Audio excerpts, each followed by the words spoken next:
Steelers lose to the Tampa Bay Buccaneers at home in the second week of the NFL preseason by a final score of 17-14. It was a last-second field goal after a very crucial late fourth quarter interception from Logan Woodside that set up the win for Tampa Bay. But honestly, guys, the last thing that I'm worried about when it comes to this football game is the final score. Obviously, these preseason games are more about what the players did, who played well, who didn't play well, which units played well, which ones didn't. And today, I have the answers for you guys with our winners and losers list for week 2 of the NFL preseason right here on Steelers Talk. So make sure you guys click that subscribe button if you haven't already. We got Steelers coverage for you guys all year long. I am currently recording this during our Steelers Talk live watch party. We go live for every single Steelers game this year, pre-regular, and hopefully at least a couple of postseason games this year. So if you guys want to join us on this 2025 Steelers journey, make sure you guys click that subscribe button and watch our daily videos here on YouTube. All right, so a couple of injuries here. Nick Herbig hurt his hamstring after the first 3 plays, and, obviously preseason injuries are the worst because it's like, he was kind of questionable to go in this game, actually. Like, Mike Tomlin considered not even playing Herbig, and I think he probably wishes he decided to do that because he left with a hamstring issue. Hopefully that's nothing too serious. Hopefully it's a grade 1 hamstring where there's no tear involved. It's just a pull. And he'll be back maybe within a couple of weeks. But if it's a slight tear, like a grade 2, or a full tear like a grade 3, that's going to be something that's going to take him out for a while. So we'll get more updates on him as probably tomorrow or the day after that. Hopefully it's nothing too serious and he can get back on the field soon. Then Christian Kuntz left with a chest injury, or at least he was grabbing his chest, might have been a rib injury. Mike Tomlin just said in his post-game press conference, that they got good news on Kuntz, so hopefully he'll be ready to go week 1. Logan Lee had to come in and be the backup long snapper today. But at the end of the day, guys, final score 17-14, Buccaneers win.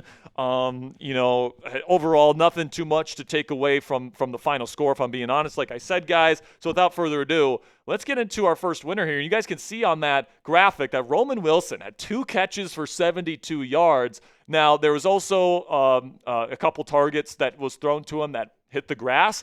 There was one where it was a contested play over the middle, and then there was another, actually his first target of the day. Mason Rudolph threw it up to him, and it ended up getting intercepted by Zion McCollum. But in the 2 catches that he had, he got wide open. He completely burned Jamel Dean on the outside on a post route, beautifully thrown by Mason Rudolph. And then the other was an intermediate crosser where he was wide open again.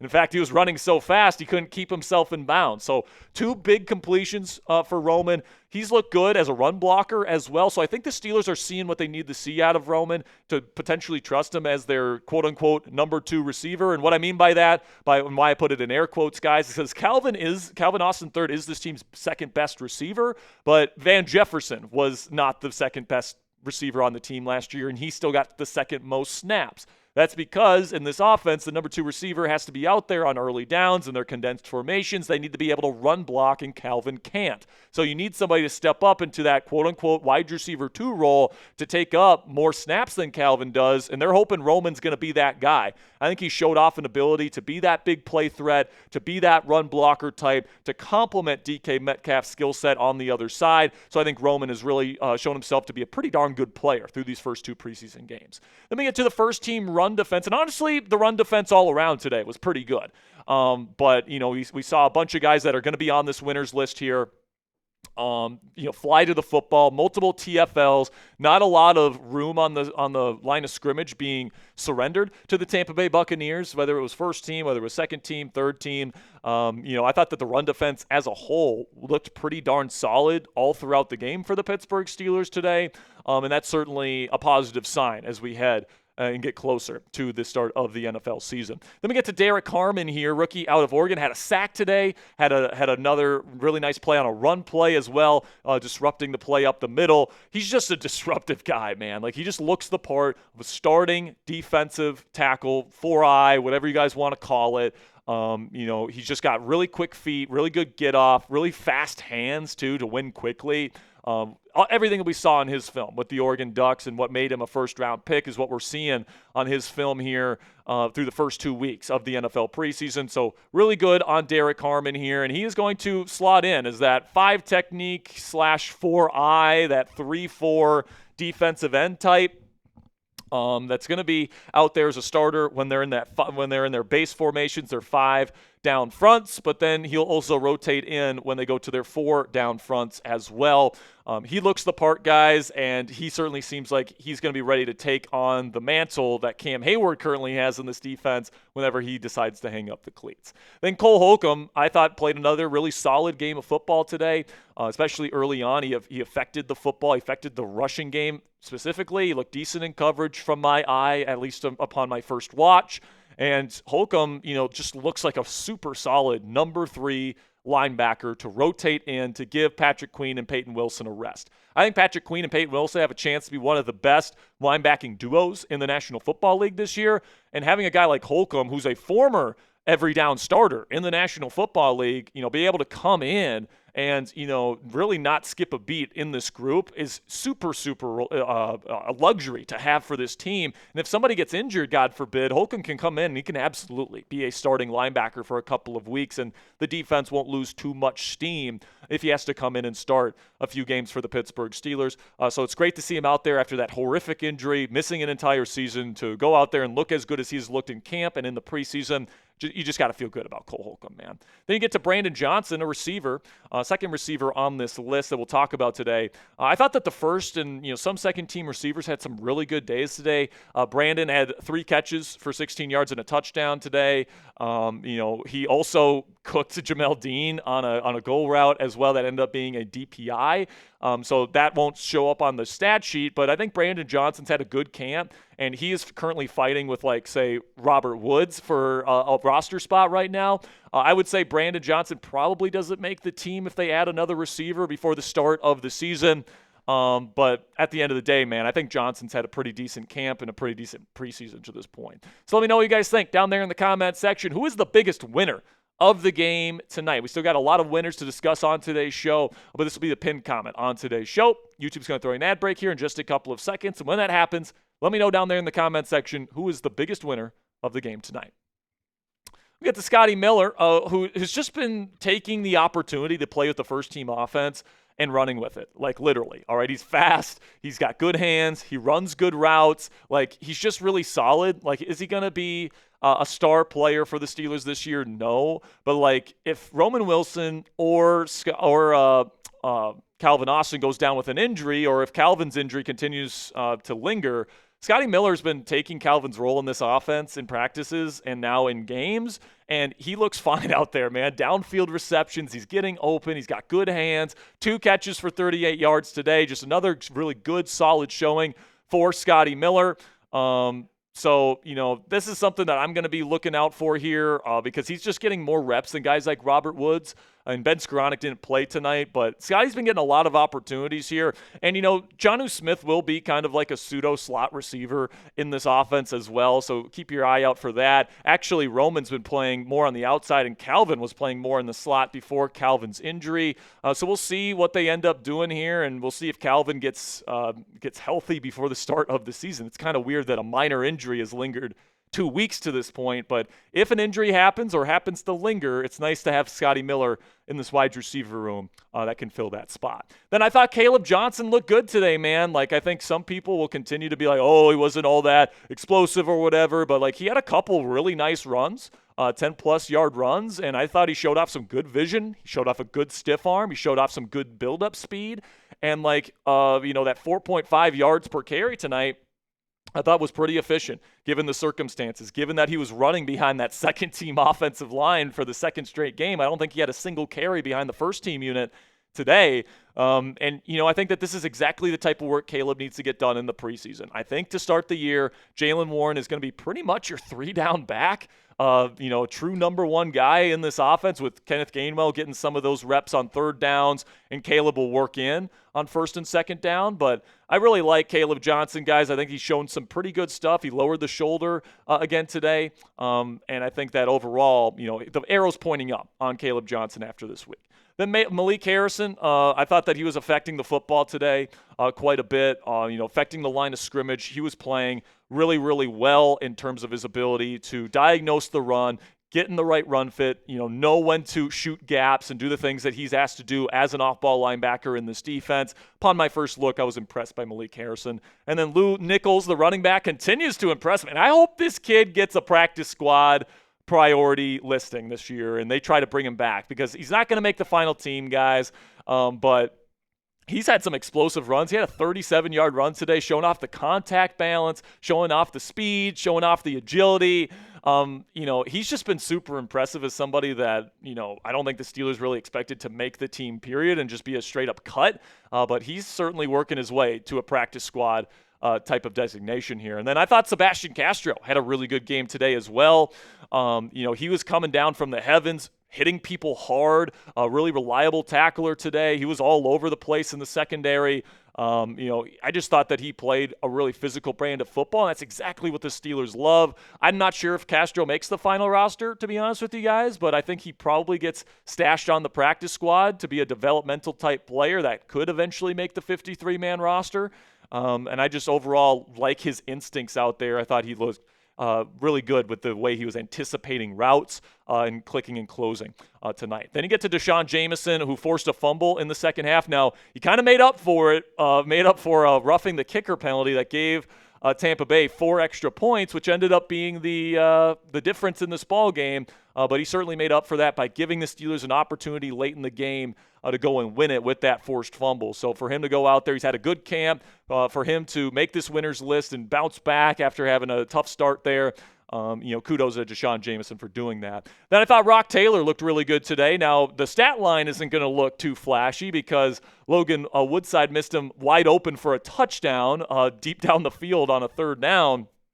Now, some people might have said Roc should have extended out a little bit more. I thought it was just slightly overthrown, and Roc was trying to extend his arms, but unfortunately, he didn't come down with it. He did make a couple of catches today, though. He was getting open consistently. I thought he looked good out there based on what I was looking at. And then final winner on tonight's list, Eku Leota, the edge rusher, the UDFA, continues to look good as a pass rusher, man. Like, he's just out there. He was good as a run defender today as well.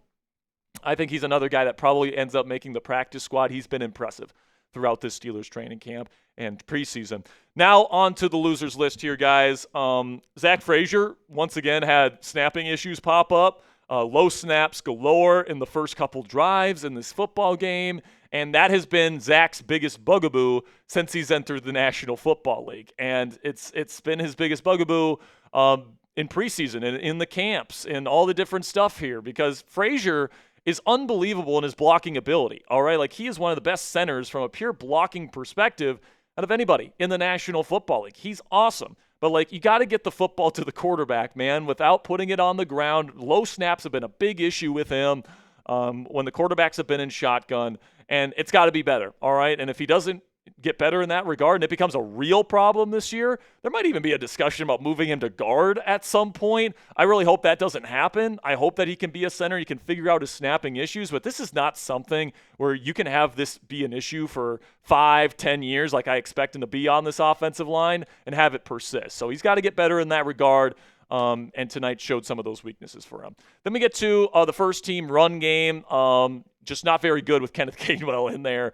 I didn't think the offensive line, at least on the initial watch, really got that much push at the line of scrimmage. Now, obviously, it's tough to go up against a guy like Vita Vea out there. They got a really good run defending front out there in Tampa Bay that's played with each other quite a bit, but just wasn't a really effective evening for the first team run game for the Steelers. Most of the big chunks and the big gains came in the passing game via Roman Wilson, honestly, and Scotty Miller.